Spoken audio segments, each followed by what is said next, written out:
विष्णुरेकादशी गीता तुलसी विप्रधे नमः आषाढ़े दुर्ग संसारे षटपदी मुक्तिदायिनी। जय श्री हरि विष्णु।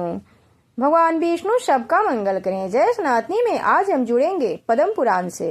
जीवन में सुख समृद्धि और शांति बनी रहे, इसके लिए शास्त्रों में कई शुभ काम बताए गए हैं।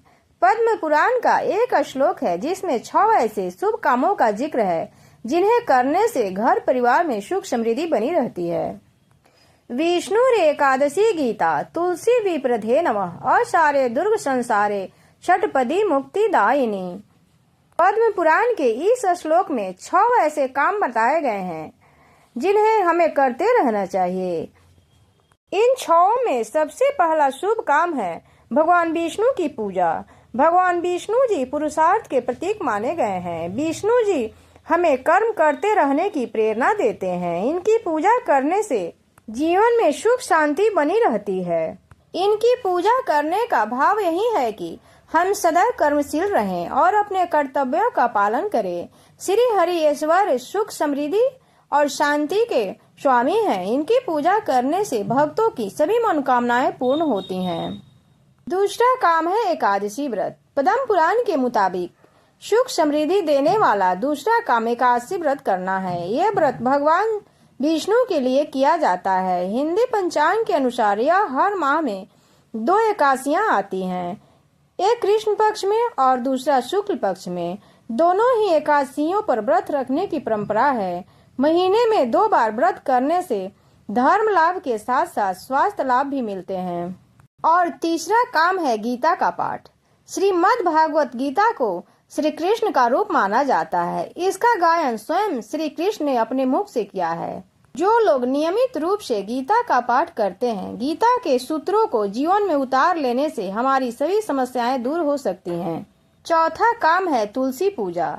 घर में तुलसी लगाने की परंपरा पुराने समय से चली आ रही है। तुलसी घर में या घर के आसपास पवित्रता और सकारात्मकता बनाए रखती है। भगवान विष्णु जी की पूजा तुलसी के बिना अधूरी होती है।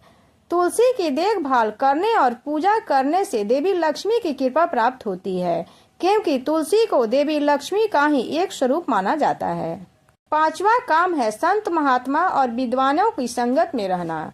माता पिता गुरु के साथ ही ज्ञानी संत महात्मा पूजा कराने वाले ब्राह्मण का सदैव सम्मान करना चाहिए। संतों की संगत में रहने से हमें अच्छे बुरे कामों की जानकारी मिलती है। संतों की सीख को जीवन में उतार लेने से हमारी सभी बाधाएं खत्म हो सकती हैं।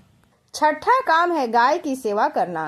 शास्त्रों में गाय को माता कहा गया है। मान्यता है कि जिन घरों में गाय होती है वहां सभी देवी देवता वास करते हैं। गाय से प्राप्त होने वाले दूध, मूत्र और गोबर का कई दवाओं में उपयोग किया जाता है।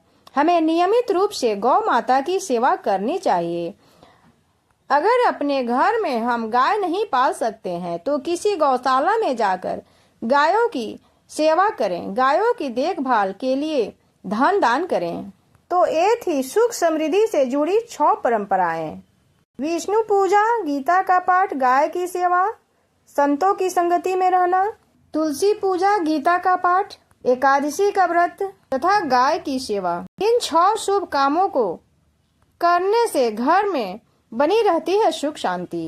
इन सब कामों को करने से आध्यात्मिक विकास, मनन और ईश्वर के साथ गहरे संबंध को बढ़ावा देता है।